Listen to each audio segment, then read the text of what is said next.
मंगलम भगवान शंभो मंगलम प्रसवध्वज मंगलम त्र्यंबको देवो मंगलाय तनोहर मंगलम भगवती रेवा मंगलम मंगलप्रदा मंगलम शैलस्य कन्या मंगलाय तनोसरी।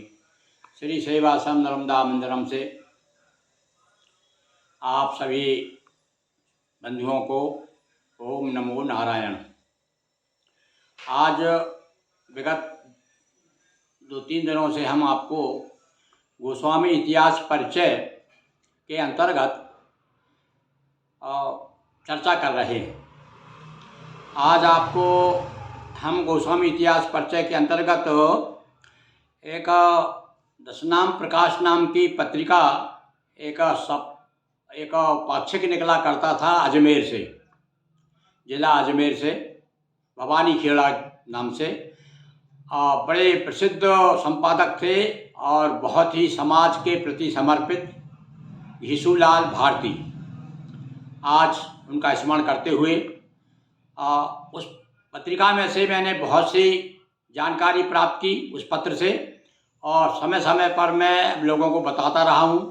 और मैंने जो अपनी गोस्वामी इतिहास परिचय पुस्तिका लिखी है उसमें उसका उल्लेख भी किया है। तो आज मैं उसकी जानकारी आपको देना चाहता हूँ। उसमें बताइए, गोस्वामियों के मढ़ियों के अनुसार गोत्र शाखा सूत्र वर्णन। असल में क्या है कि जगतगुरु शंकराचार्य के प्रभाव से हम लोग हमारे गोत्र और शाखा सूत्र भूल चुके हैं। केवल अधिकांश क्या 90% लोग मुझसे पूछते हैं कि आप गुरुजी हमारे मढ़ी क्या है, हमारा अखाड़ा क्या है, और मठ क्या है, मठों के बारे में बताइए। तो ठीक है, स्वाभाविक है भाई, पूर्वजों से चला आ रहा है, परंपरा से चला आ रहा है, वो भी उसे भी मान्यता देना है हमें। और हम यह नहीं कहते कि आप अपनी मढ़ी मत का उल्लेख मत करिए। भाई हमारे यहाँ तो शादियों में गोत्र की तरह मढ़ी का उपयोग होता है, और मढ़ी जो है एक तरह से गुरु के द्वारा दिया गई जो कुटी है, जिस कुटी में गुरु रहते थे उस गुरु के नाम से वो कुटी और उसके जो शिष्य परिवार के लोग हैं वो अपने आप को कहते हैं। अब चूंकि संभवतः पहले विरक्त रहे हों गुरु, और उसके बाद में ग्रस्त हो गए, और विरक्त से जो ग्रस्त गोस्वामी हुए वो तो भैया पूर्ण रूप से अपने गुरु के प्रति समर्पित हैं, तो इसलिए मढ़ी तो जरूरी है। तो ऐसे लोग जो मढ़ियों को प्रधानता देते हैं उनका भी बड़ा स्वागत है। और जो गोत्र को विशेष रूप से कि भाई हम तो स्वामी शंकराचार्य, जगतगुरु शंकराचार्य के पूर्व से ही 10 नाम है हमारे पास में, तो यह भी एक सत्य उजागर हो रहा है, धीरे धीरे लोगों तक पहुंच रहा है। लोग समझ रहे हैं कि वास्तव में ये 10 नाम जो हमारे पास में है ये जगतगुरु शंकराचार्य से पूर्व के हैं। पर ज़्यादा शंकराचार्य के शिष्यों ने ग्रस्तों में प्रवेश किया तो उसका इतना प्रभाव ज़्यादा पड़ा, और इसलिए पड़ा कि भैया देखो संपत्ति का जो है, पैसों का प्रभाव, धन का प्रभाव इतना होता है कि कई बार क्या है कि लोग मूल स्रोत जो है भूल जाते हैं। जैसे कि आप कह सकते हैं कि नर्मदा में इतनी बड़ी बड़ी नदियाँ मिली हैं जो नर्मदा से भी बड़ी, तो अब इसका मतलब ये तो नहीं कि हम उस नर्मदा को भूल जाएं। हमारे यहाँ एक तवा नाम का नदी है जो यहाँ होशंगाबाद में नर्मदापुरम के पास समीप में बांद्रा बांध के स्थान पर उसका मिलन हुआ। तो कुछ ऐसे भी लोग हैं जो आते हैं हमसे कहते हैं गुरुजी इस बार इधर नर्मदा नहीं है, बोले नर्मदा उस पार है। अब जबकि यहाँ से 10 किलोमीटर आगे से मिला है वो, तो यहाँ लोग इस तरफ नहाने नहीं जाते, उस पार जाते नहाने के। नर्मदा तो उधर है, यहाँ तो तवा बह रही है, तवा मिली। तो ऐसे ही कुछ गड़बड़ी हमारे समाज में हो गई है। 2 विचारधाराएं चल रही इस समय। क्या 2 विचारधाराएं? एक तो इस बात पर जिद कर रहे हैं कि अपन लोग जो है मूल रूप से गोस्वामी ब्राह्मण होते हैं, अतः आप ब्राह्मण ही लिखिए। अब होता क्या है कि जो मठों से संबंधित हैं जिनका, वो लोग अपने आप को कहते हैं भाई हम तो सन्यासी हैं। और सन्यासी जो है आप सभी जानते हैं कि जगत गुरु ब्राह्मण हो, ब्राह्मण गुरु सन्यासी, सन्यासी गुरु अविनाशी। तो उस दृष्टि से उनका कथन भी ठीक है किंतु भाई अब उसमें साथ साथ क्या है कि गृहस्थाश्रम में आ गया, वो भक्त सन्यासी था, ठीक है, ग्रस्त हो गया। अब गृहस्थ आश्रम में जब लौट के आ गया तो फिर उसे गृहस्थ के सारे और जितने भी संस्कार है वो कर रहा है। तो अब जरा थोड़ा यहाँ पर जनता तो यदि जन सामान्य में एक ऐसी बात आ गई है, भावना एक दृढ़ कर गई है कि सन्यासी केवल विरक्त होता है। और ये जो गोस्वामी लोग अपने आप को ये जो सन्यासी कहते हैं ना, सन्यासी नहीं, ये तो बाबा लोग हैं, ये तो वहाँ से कटे मुड़े हैं। जैसे मुसलमान लोग जो है उनमें जो परंपरा होती है कटने की है, कौन सी वो सुन्नत कहते हैं, क्या कहते हैं, और इन लोगों में ये मुड़े की है, तो मुड़े हुए हैं, मुड़े हुए यानी बिंद के हैं, बिंद के नहीं हैं, ये लोग नाद के हैं। तो इसलिए समाज में सम्मान कम है। अब जो लोग जो मूल रूप से जब अध्ययन किया हमने अपने साहित्य का, उसमें प्रवेश किया, तो पता चला कि भाई देखो दशनाम का उल्लेख तो उधर पहले से भी है। तो अब मूल रूप से तो ब्राह्मण है ही हम लोग, पर जगत गुरु शंकराचार्य के शिष्य हो जाने के कारण हमको गुरुपद प्राप्त हुआ। अब गुरुपद तो आप गुरुपद के साथ साथ में फिर गुरुता भी तो होना चाहिए ना आप में, तब तो आपको सम्मान मिलेगा। जब तो आप मठ में थे, आपके गुरु जो मठ में थे तो वो सम्मान पाते रहे। अब आपको सम्मान यदि पाना है तो भैया थोड़ा आप पहले तो ब्राह्मण मिलाओ। भाई मैं लोगों से कहता रहा तो ब्राह्मण क्या है, ब्राह्मण को मान लो तरह से अपन एक BA की डिग्री, और गोस्वामी क्या है, बोले गोस्वामी MA की डिग्री। तो आप BA की डिग्री जब तक प्राप्त नहीं करोगे तो MA कैसे पहुंचोगे। तो आप अपने आप को जरूर कहते रहो अपने घर में है। जैसे एक गांव में कहावत है कि एक आदमी अपनी पत्नी से कहती है, सुन मुझे पटेल कहा कर। तो वो क्या कहती थी मालूम, पटेल मेरे पटेल तो हो ही तुम भाई, अरे गांव वाले पटेल कहें तो पटेल हो। तो इसी प्रकार से हम जब इकट्ठे समाज में इकट्ठे होते हैं, जब आपस में बात करते हो, अरे बाप रे हम तो जगत गुरु हैं, हम तो ब्राह्मणों के भी बाप हैं, हाँ ब्राह्मण तो हमारे झुकते हैं, प्रणाम करते हैं। ऐसे ही एक प्रसंग आ गया था भैया, मैं बताऊंगा वो किस्सा आपको बाद में। तो फिर भैया सुनो, वही बात आ गई कि भैया अपने समाज में खैर अपने घर में कह लो आप, अब घर के बाहर निकलो आप, कौन कितने आप लोग को जगत गुरु मान रहे हैं। अब भाई मुट्ठी वाले लोग हैं जो मठों से जुड़े हुए हैं, जो जिनके आचरण अच्छे हैं, जो विरक्त हैं, और विरक्त भी नहीं है, विरक्त होने के बाद ग्रस्त भी है तो भी विद्वत्व है, भैया चमत्कार को नमस्कार था, उनको तो खैर सम्मान मिलता है। और बाकी के लोग, उनकी क्या हालत है, उनकी हालत ये है कि मैंने देखा है, कम से कम मेरे क्षेत्र में तो मैंने देखा है कि गोस्वामी लोगों अन्य ब्राह्मण जितने हैं उन सबके पतले उठाते हैं। आप जब उनके यहाँ भोजन करने जाते हैं तो खुद अपनी पतले उठा के, जैसे दूसरे लोग अन्य जाति के लोग अपनी पतला यानी ब्राह्मणों से नहीं उठवाते ना, तो ये स्थिति है भाई। तो अब कहने का मतलब है कि पहले तो हम आचरण अपने सुधारें, और आचरण के बाद में हमारा मूल स्रोत क्या है, जैसा कि मैंने बताया कि नर्मदा निकली जब बिल्कुल पतली थी, और जब बड़ी बड़ी नदी मिली तो बहुत बड़ी हो गई, तो क्या नर्मदा नाम बदल गया क्या। तो ऐसे ही मूल रूप से तो हम कहिए ना लोगों से, भाई मूल रूप से तो हम ब्राह्मण ही हैं, किंतु हम जो है शंकराचार्य के प्रभाव में आकर के उनके शिष्य बन गए हमारे पूर्वज लोग, तो गुरुपद प्राप्त हो गया।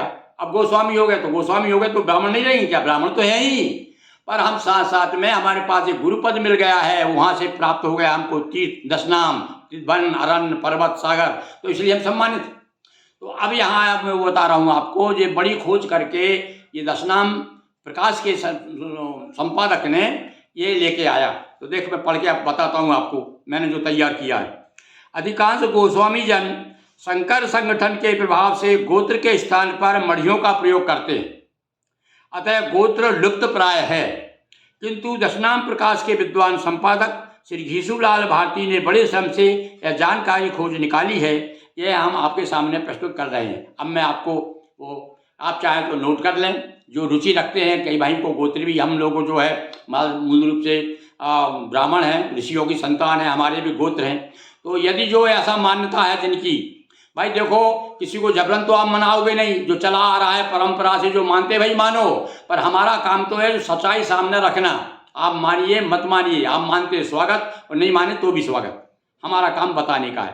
तो वहाँ हम पढ़ के बता रहे हैं आपको। जो लोग ये मन में जो जिज्ञासु हैं, जो चाहते हैं कि हम अपने गोत्र भी हमें मालूम होना चाहिए, तो ज़रा थोड़ा आप नोट कर सकते हैं, अपने अपने पेन निकाल लें और लिखिए। गिरियों का वेद अथर्ववेद है। लीजिए साहब, गिरी जितने हैं, गिरियों की 27 मणि मानी जाती है, और इनका गिरियों का वेद अथर्व है और शाखा सौन की है। सौन की शाखा के माने जाते हैं हम, शौनक ऋषि के मतलब कहना चाहिए शाखा के अंतर्गत आते हैं। तो जो गिरी लोग हैं, किसको पूछे आपसे कि आपकी शाखा क्या है गिरियों की, तो आप कह सकते हैं हमारी शाखा शौन की है। और वेद कौन सा है आपका, कह सकते हैं अथर्ववेद है। और सूत्र पूछते हैं भाई, ये सूत्र क्या है, तो वो सूत्र है कौशिक। ये 2-3 चीज़ जो है ब्राह्मणों में विशेष रूप से पूछी जाती। तो यदि मान लो आप अपने आप को ये मानते हैं कि भाई हम ब्राह्मण भी हैं, और कभी ऐसी बात आ गई तो आप बता सकते हैं सुनो हम वैसे गोस्वामी हैं भाई, हमारे पास गुरु पद है, पर हम ब्राह्मण भी हैं। देखिए हमारा कौशिक सूत्र है, परंपरा से शाखा सोनकी है, और वेद हमारा अथर्ववेद है। 27 मणियों के गोत्र बता दिए। अब 27 मणियों के अलग अलग गोत्र सुनिए आप। तो ये तो हमने शाखा सूत्र बता दिए आपको, वेद बता दिया। अब मणियों के गोत्र सुनिए। अब इनमें से कुछ असल में क्या है, स्थान भेद से कभी कभी उच्चारण के कारण भी, और कभी कभी अशिक्षा के कारण, जैसे किसी का रुद्र तो उन्होंने सुना रुद्र रुद्र रिद्ध हो गया, वो तो कहीं रिद्धनाथी कहते हैं, कहीं रुद्रनाथी कहते हैं, वो बात एक ही है, तो थोड़ा कभी अंतर पड़ जाता है। तो मैंने देखा है अभी ये गोस्वामी नामा जो निकाली है दिल्ली के हमारे बड़े विद्वान गोस्वामी जी हैं, अपने गिरिवर गिरी जी, और उन्होंने भी बहुत सारे विद्वानों के ढूंढ करके कि भाई हमारा क्या मत है, हमारा मत भी दिया है उसमें, और भी और दूसरे मतों ने, जो मत वालों ने, विद्वानों ने खोज करके जो मणियाँ बताई हैं, तो अलग अलग कुछ अंतर आ जाता है उसमें। तो खैर उसमें अभी ना पढ़ें अपन, तो आप जिसके आपकी जो मणि है उस मणि के हिसाब से अपना गोत्र आप लिख लें। देखिए रिद्धनाथी, संजानाथी, दुर्गानाथी, बैकुंठनाथी, ब्रह्मनाथी, इन 5 मणियों का गोत्र जमदग्नि है। फिर से सुनिए, ये इन मणियों का मैं गोत्र बता रहा हूँ, जो कि मैंने 10 नाम प्रकाश अजमेर से प्राप्त किया है भाई, हैं, और किसी पुराण से या किसी ग्रंथ से नहीं लिया है, वहाँ से प्राप्त किया है। और इसमें कोई संशय सकोर कोई जानकारी विशेष हो आपको तो हमें बताने की कृपा करेंगे। तो रिद्धनाथी, संजानाथी, दुर्गानाथी, बैकुंठनाथी, ब्रह्मनाथी, इन 5 मणियों का गोत्र क्या है, जमदग्नि। और रामदत्ती का गोत्र, अब एक रामदत्ती मणि होती है, उसका गोत्र केवल वत्स है, वत्स, बा आधा ता सा खाली वत्स। और ब्रह्मनाथी, सर्वभंगनाथी, ज्ञाननाथी, माननाथी, बलभद्रनाथी, इन 5 मणियों का गोत्र जो है भारद्वाज, भारद्वाज। फिर से बोलूँ एक बार में, कोई लिख रहा हो तो सुनिए। ब्रह्मनाथी, सर्वभंगनाथी, ज्ञाननाथी, माननाथी, बलभद्रनाथी, इन 5 मणियों का गोत्र भारद्वाज है। पटम्बरनाथी का गोत्र हरित, हरित भी कोई ऋषि हुए हैं। पटम्बरनाथी का गोत्र हरित है। सागर बौंदला का गोत्र कुंडिन, सागर बौंदला का गोत्र कुंडिन है। ओंकारी परमानंदी मणियों का गोत्र कश्यप, ये हमारे आसपास मेरे जानकारी में हमारे कुछ रिश्तेदार भी हैं ओंकारी मणि वाले, तो उनका गोत्र, और परमानंदी भी हैं, मणियों का गोत्र क्या है, कश्यप गोत्र है।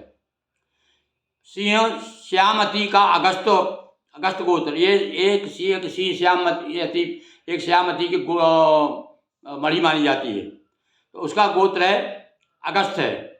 चंदननाथी का वशिष्ठ, नागेंद्रनाथी, सहजनाथी, मोहननाथी, बालेंद्रनाथी, रुद्रनाथी, कुसुमनाथी, अघोरीनाथी, सागरनाथी, बागनाथी, इन 9 मणियों का गोत्र उपमन्यु है।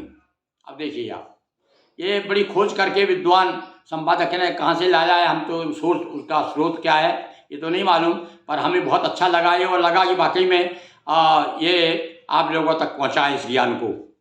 तो अब देखिए इस प्रकार से 27वीं रतननाथी मणि, इसका गोत्र अत्रि है। इस प्रकार गिरियों के जमदग्नि, वत्स, भारद्वाज, हरित, कुंडिन, कश्यप, उपमन्यु एवं अत्रि, ये 8 गोत्र गिरियों के। ये 27 में से 27 मणि हैं और 8 गोत्र हैं। वेद अथर्व है, शाखा सौनकी है, और सूत्र जो है कौशिक है। चलिए अब अपन पुरियों के बारे में चर्चा करते हैं। पुरी, केवलपुरी, अचैतन्यपुरी, मथुरापुरी, माधवपुरी, इन मणियों का गोत्र जमदग्नि। और जगदेवपुरी, ऋषिकेशपुरी, रामचंद्रपुरी, वेंकटपुरी, इन 4 का गोत्र उपमन्यु। श्याम सुंदरपुरी, जड़ भरतपुरी, गंग दरियाव, सिंह दरियाव, इन 3 का गोत्र शरदवन। भगवानपुरी, भगवंतपुरी, सहजपुरी, मेघनाथपुरी का गोत्र है वशिष्ठ। प्रथम 4 मणियों वालों का वेद कृष्ण यजुर्वेद। अभी इनमें अलग अलग बता दिया भाई, इसमें गिरियों का तो एक ही है वेद, अब इनका अलग अलग, ये थोड़ा ध्यान देना है आपको। तो बताया उन्होंने क्या, प्रथम 4 मणि कौन कौन सी, केवलपुरी, अच्युतन्यपुरी, मथुरापुरी, माधवपुरी। इनका 4 मणियों का कृष्ण यजुर्वेद, शाखा सूत्र भरद्वाज और गोत्र ऋषि है विष्टपुरी, विष्टेपुरी गोत्र। इनका गोत्र क्या है, विष्टेपुरी। इसके बाद जगदेव से सिंह दरियाव तक वेद शुक्ल यजुर्वेद और 91 शाखा एवं पारस्कर सूत्र है। भगवानपुरी से मेघनाथपुरी तक शुक्ल यजुर्वेद, माध्यान्ह शाखा, कात्यायन सूत्र। चलिए ये हो गया पुरी का।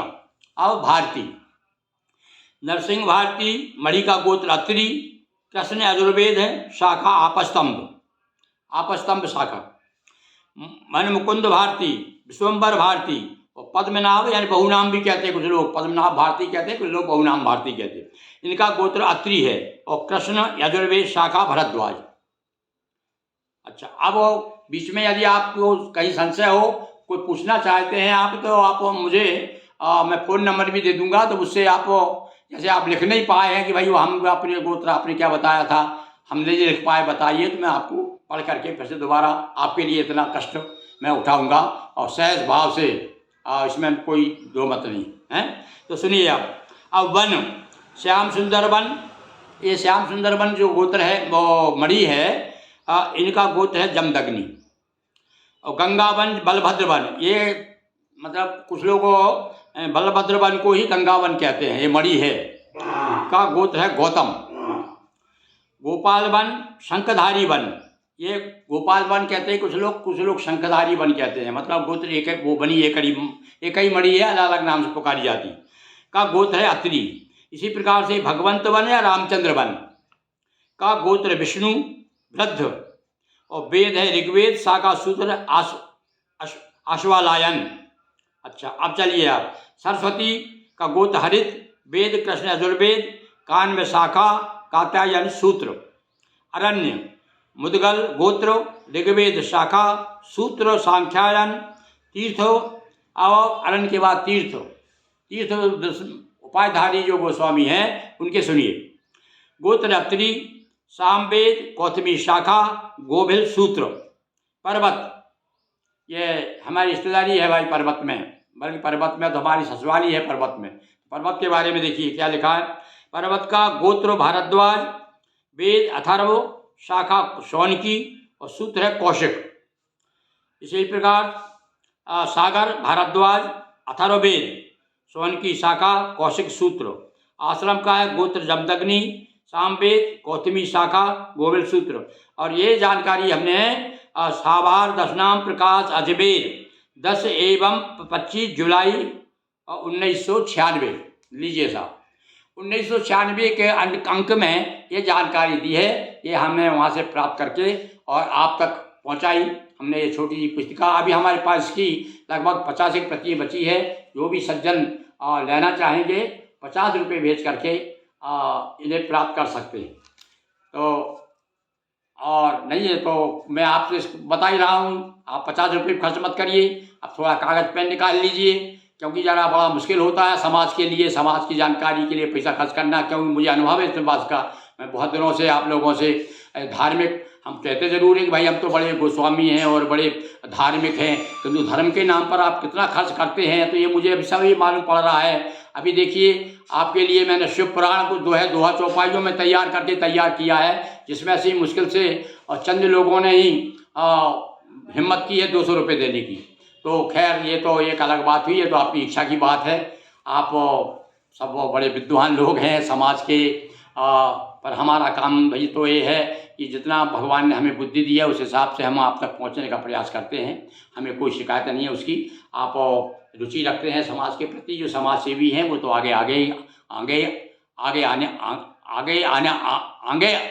आना ही है उनको, आएंगे ही।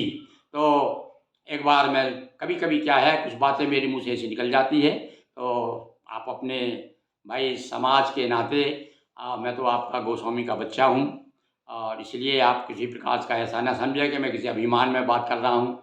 इसलिए जितना मुझे थोड़ा सा भगवान ने ऊपर से नर्मदा मैया की कृपा से आप लोगों तक मैं पहुँचने का प्रयास करता हूँ। तो इसलिए कहीं निश्चित रूप से त्रुटि तो होती होगी, विद्वानों के सामने बोलना बड़ा कठिन होता है, फिर भी मैं साहस कर रहा हूँ। और कहाँ जहाँ भी कहीं वो आप त्रुटि देखें, कहीं गलती देखें, और मुझे मेरा कान पकड़ सकते हैं।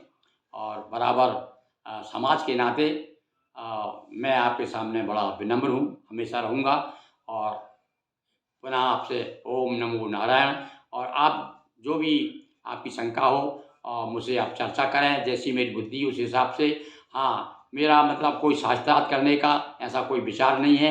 मैं तो बस केवल मेरी जो खुद की भावना है वो मैं आपके सामने रख देता हूँ। मैंने जो भी संपादन किया है, अभी मैं जब यहाँ से गोस्वामी विभूति पत्रिका निकालता था तो कुछ लोगों ने मुझे बड़ी धमकी दी, पत्र दे के लिखे थे कि आप जो है एक लेख लिख दिया था हमने पत्रिका में कि भाई गोस्वामी समाज में भी जो है, अब जैसे कि हम 16 संस्कार करते हैं तो अंतिम संस्कार भी जो है मृतक का संस्कार जो है अग्नि संस्कार हो के लिए एक विद्वान ने लेख भेजा कि अग्नि संस्कार भी होना चाहिए समाज में। तो लोग बहुत नाराज हो गए कि भाई अरे हम तो गोस्वामी लोग हैं, साधु लोग हैं, सन्यासी लोग हैं, हमारा तो परंपरा से चला आ रहा है, ये कहाँ का आप गलत सलत आप प्रसंग उठा रहे हैं। तब कि भाई प्रसंग मैं तो नहीं उठा रहा हूँ, अरे आप लोगों ने जो कुछ कहा उसे मैं दोहरा रहा हूँ, केवल आप तक पहुँचा रहा हूँ, आपको पसंद आए। और वास्तव में देखो आप स्थिति क्या है। अब तो हमारे नर्मदापुरम में तो भैया 2-4 ऐसे केस हुए हैं, बराबर लोग अग्निदाह कर रहे हैं, जो बिना ही कारण, क्योंकि कई समस्याएं भाई समाज युग के अनुकूल और परिस्थिति के अनुसार जो है बहुत सारे नियम, इसलिए हमें पुरानी जो जिद है, पुरानी हमारी परंपरा है, जहाँ कहीं थोड़ी उसमें ऐसा लग रहा है कि अब वो नहीं चल रही है, अब उसके लिए बड़ी असुविधाएं हो रही है। जैसे कि मान लीजिए कि अब दाह संस्कार होता है सन्यासियों का, अब यहाँ ग्रस्त सन्यासी ज़्यादा हो गए, अब उतना स्थान नहीं है वहाँ पर, सरकार की तरफ से भी कोई सुविधा नहीं, कहीं कहीं तो है बराबर सरकार की तरफ से स्थान दिया गया है, एक अलग से आप जो है अपना समाधि दे सकते हैं। अब जहाँ नहीं वहाँ क्या करेगा आदमी, तो वहाँ तो फिर मजबूरन उसको करना ही पड़ेगा ना।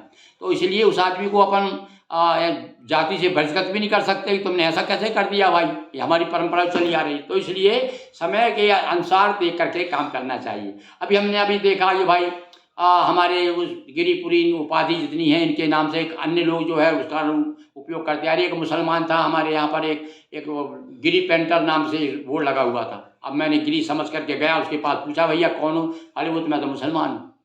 अब आप किसको रोकोगे आप। आज के शासन में एक समय था जबकि हमारे गोस्वामियों की वो नागा लोगों की वो जमात चलती थी, कोई गड़बड़ करता था पकड़ के उसको खूब मारते थे कि तूने कैसे रख लिया ये नाम। अब आज तो नहीं कर सकते, परिस्थिति बदल गई। तो भैया परिस्थिति के अनुसार कहा है ना कि जो अंग में सड़ा लग जाए, किसी तरह से कोई विकृति आ जाए तो उसे काट देते हैं। तो अब इसी प्रकार से आज ऐसे कई लोग तो कहते हैं, अब कुल हमसे कई लोग कहते हैं कि अरे आप जो आपने क्या है गिरी आगे लगा दिया है आप। तो भैया हमने कहा ये तो हमारा तो साहित्यिक नाम है और हमने अपना गिरी उपाधि छोड़ी नहीं है। दूसरा हमने तो उसको ज़्यादा सम्मान दे करके पहले लिया है। और गुरु इसलिए लिखते हैं कि गुरु तो भैया कहना चाहिए पद हमको प्राप्त है ही समाज से ही, आप लोगों ने दिया है दशनाम, तो वो उसके कारण से हम गिरी मोहन गुरु लिखते हैं। और हाँ, रही बात गोस्वामी नहीं छिपाते, लिखते हैं हम गोस्वामी हैं। हमारे यहाँ गोस्वामी का हमने गोस्वामी सेवाश्रम के नाम से हमारा सब जहाँ भी सप्ताह पते में गोस्वामी सेवाश्रम, नर्मदा मंदिरम आदि आदि। तो कहने का मेरा अर्थ यही है आप लोगों सबसे कि समय के अनुसार हमें अपने को बदलना है और ये समाज सम्मान ऐसा काम करें कि जिससे हमारी समाज को सम्मान मिले। और ये समाज दशनाम समाज ऋषि समाज है, जो गुरुकुल है, ये किसी तरह से इसका सम्मान कम ना हो, इस बात का हमें ध्यान रखते हुए आगे चलना है। और ओम नमो नारायण।